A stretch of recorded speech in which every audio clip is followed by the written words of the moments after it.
Assalamualaikum warahmatullahi wabarakatuh. Anak-anak, apa kabar hari ini? Mudah-mudahan sehat selalu ya. Hari ini kita belajar tema 7, subtema 3, pembelajaran 4 dan 5 mengenai keragaman ekonomi dalam masyarakat Indonesia dan mengenai pembuatan mosaik. Sebelum belajar, kita berdoa dulu ya. Berdoa mulai. Selesai. Masyarakat Indonesia beragam dalam budaya, suku bangsa, bahasa, dan agama. Selain itu, ada pula keragaman dalam ekonomi. Mari kita pelajari. Keragaman ekonomi di Indonesia. Aktivitas ekonomi terdiri atas 3 bagian, yaitu produksi, distribusi, dan konsumsi. Aktivitas ekonomi penduduk Indonesia disesuaikan dengan kondisi wilayah Indonesia. Sebagai negara kepulauan, wilayah Indonesia meliputi wilayah daratan dan perairan. Wilayah Indonesia juga mengandung potensi alam melimpah, namun potensi alamnya belum mampu dimanfaatkan secara optimal bagi kemakmuran penduduk Indonesia. Sebagai generasi penerus bangsa, kamu hendaknya ikut berperan aktif dalam pemanfaatan potensi alam secara bijak. Apa sajakah jenis aktivitas ekonomi yang dilakukan masyarakat? Bergerak di bidang apa sajakah aktivitas ekonomi masyarakat? Berikut beberapa jenis aktivitas ekonomi dan bidang ekonomi terkait. 1. Aktivitas ekonomi di bidang pertanian. Wilayah Indonesia berada di antara lintang 60 lintang utara sampai 110 lintang selatan. Posisi ini menyebabkan wilayah Indonesia beriklim tropis. Wilayah Indonesia mendapatkan banyak sinar matahari dan curah hujan sepanjang tahun. Kondisi ini sangat mendukung aktivitas pertanian. Aktivitas pertanian juga didukung tingkat kesuburan tanah yang tinggi karena pengaruh banyaknya gunung api. Banyak penduduk Indonesia melakukan aktivitas pertanian. Dengan mencermati kondisi geografis Indonesia, aktivitas pertanian dibedakan menjadi pertanian lahan basah dan pertanian lahan kering. Pertanian lahan basah membutuhkan banyak air, misalnya sawah irigasi dan sawah lebak. Pertanian lahan kering membutuhkan sedikit air, misalnya tegalan dan perkebunan. Jenis lahan apa yang cocok dikembangkan di daerahmu? 2. Aktivitas ekonomi di bidang peternakan. Di Indonesia, banyak aktivitas peternakan dikelola masyarakat atau badan usaha. Aktivitas tersebut berupa peternakan unggas, peternakan hewan kecil, dan peternakan hewan besar. Beragamnya aktivitas ini menyediakan hasil ternak melimpah. Selanjutnya, hasil ternak dapat dikonsumsi oleh masyarakat. Apa sajakah jenis hewan yang dibudidayakan masyarakat? Jenis hewan yang dibudidayakan sebagai berikut. 1. Peternakan unggas meliputi ayam, itik, burung, dan angsa. 2. Peternakan hewan kecil meliputi kelinci, kambing, dan domba. Dan yang ketiga, peternakan hewan besar meliputi sapi, kerbau, dan kuda. Hasil peternakan tersebut meliputi telur, daging, kulit, susu, dan bulu. Tidak hanya untuk dikonsumsi masyarakat, hasil ternak juga dapat diolah menjadi pertanian berbagai kerajinan. Kerajinan dari hasil peternakan misalnya tas, sepatu, sandal, jaket, sarung tangan, dan kop atau bola bulu tangkis. 3. Aktivitas ekonomi di bidang perikanan. Sekitar 2/3 luas wilayah Indonesia berupa perairan. Hal ini yang menjadikan Indonesia dikenal dengan sebutan negara maritim. Dengan wilayah perairan menyimpan potensi kekayaan alam melimpah. Potensi ini dimanfaatkan masyarakat untuk mengembangkan aktivitas perikanan. Aktivitas perikanan dilakukan secara tradisional. Kondisi ini menyebabkan produksi hasil perikanan di Indonesia belum optimal. Aktivitas perikanan dikelompokkan menjadi perikanan tangkap dan perikanan budidaya. Aktivitas perikanan tangkap dilakukan oleh nelayan dengan cara menangkap ikan di laut. Dahulu, nelayan mengandalkan angin untuk menggerakkan perahu.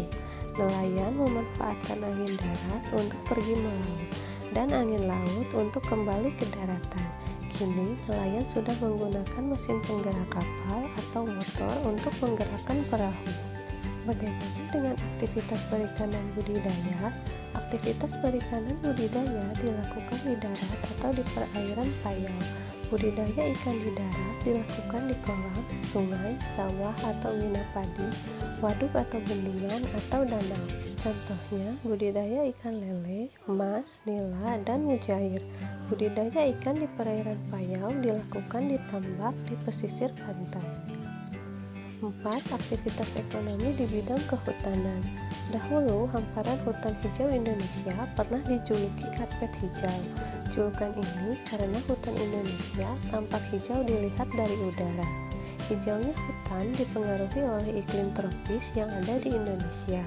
Kawasan hutan Indonesia mengandung keragaman sumber daya hayati. Belum lagi potensi hasil hutan yang terdiri atas hasil hutan kayu dan hasil hutan dan kayu. Misalnya kina, karet, damar, dan sagu. Potensi ini menjadikan Indonesia sebagai negara pengekspor kayu.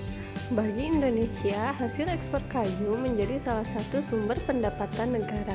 Aktivitas kehutanan juga perlu memperhatikan kelestarian hutan. Mengapa? Lestarinya hutan berdampak terhadap kehidupan manusia dan makhluk hidup yang tinggal di hutan.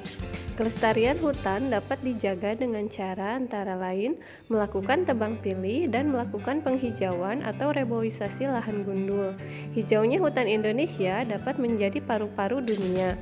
Tidak hanya memberikan manfaat ekonomis, hutan juga memiliki fungsi lain.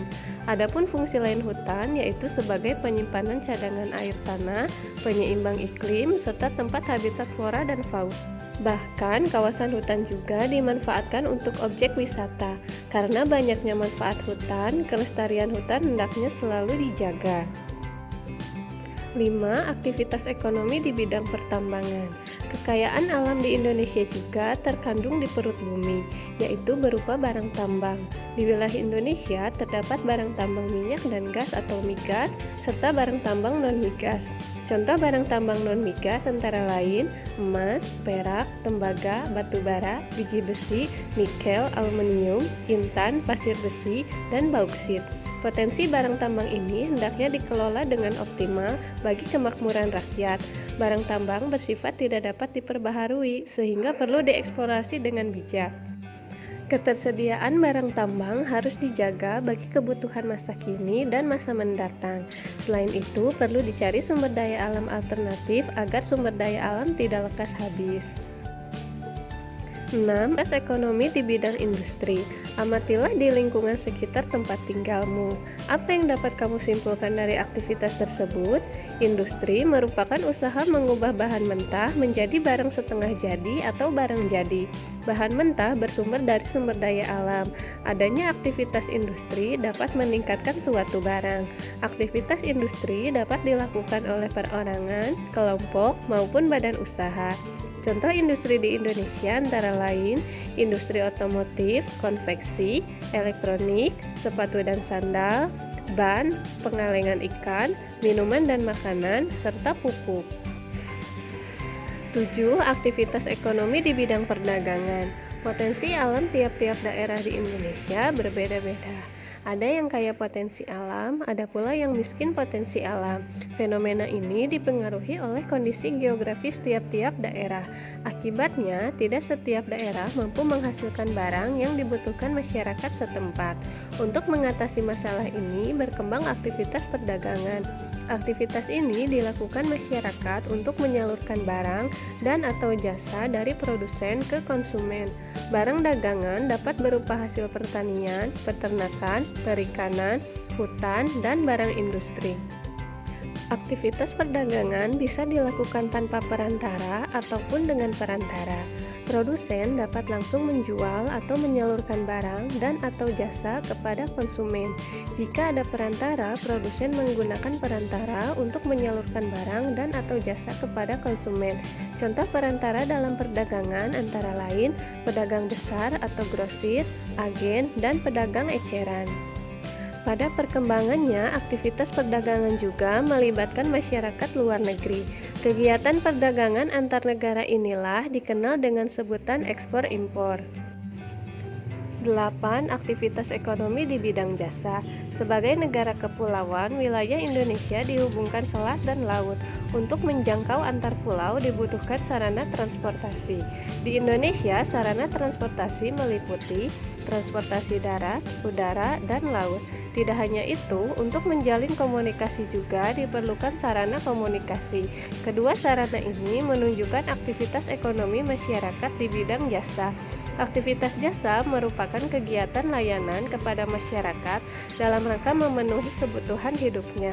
Aktivitas jasa lainnya antara lain jasa perbankan dan keuangan, jasa kesehatan, jasa pendidikan, jasa konsultasi hukum, jasa pariwisata, dan jasa lainnya.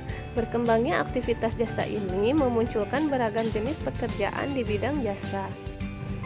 Nah, sekarang anak-anak lengkapi tabel ini ya, tulis jawabannya saja.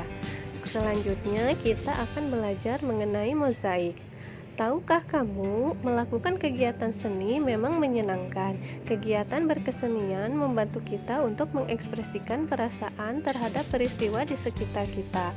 Selain seni sastra, seni rupa merupakan salah satu seni yang membantu kita untuk menuangkan gagasan ke dalam bentuk bahan yang berbeda. Sebelumnya, kita telah mempelajari seni rupa berupa montase dan kolase. Kini, kita akan lebih banyak mengetahui tentang mozaik. Mozaik adalah pembuatan karya seni rupa 2 atau 3 dimensi yang menggunakan bahan dari kepingan-kepingan yang sengaja dibuat dengan cara dipotong-potong atau sudah dibentuk potongan yang kemudian disusun dengan cara ditempelkan pada bidang datar menggunakan lem. Kepingan tersebut antara lain pecahan keramik, potongan kaca, cangkang telur, potongan kertas, daun, dan kayu. Perbedaan kolase dan mozaik yaitu karya kolase dibuat menggunakan paduan aneka bahan, misalnya kertas, kain, kayu. Aneka bahan itu ditempelkan pada permukaan gambar. Mozaik dibuat dengan menempelkan potongan-potongan bahan. Dibandingkan kolase, potongan-potongan bahan yang ditempelkan lebih kecil. Bahan yang digunakan sejenis, misalnya kertas saja, kaca saja, atau keramik saja. Namun, supaya lebih menarik, digunakan macam-macam warna. Berikut beberapa contoh karya mozaik ada dari kepingan keramik, potongan kertas, dan dari biji-bijian. Nah, sekarang anak-anak kerjakan latihannya ya. Kemudian anak-anak buatlah sebuah mozaik dengan menggunakan bahan kertas. Sekian pembelajaran hari ini, mudah-mudahan semuanya paham ya. Wassalamualaikum warahmatullahi wabarakatuh.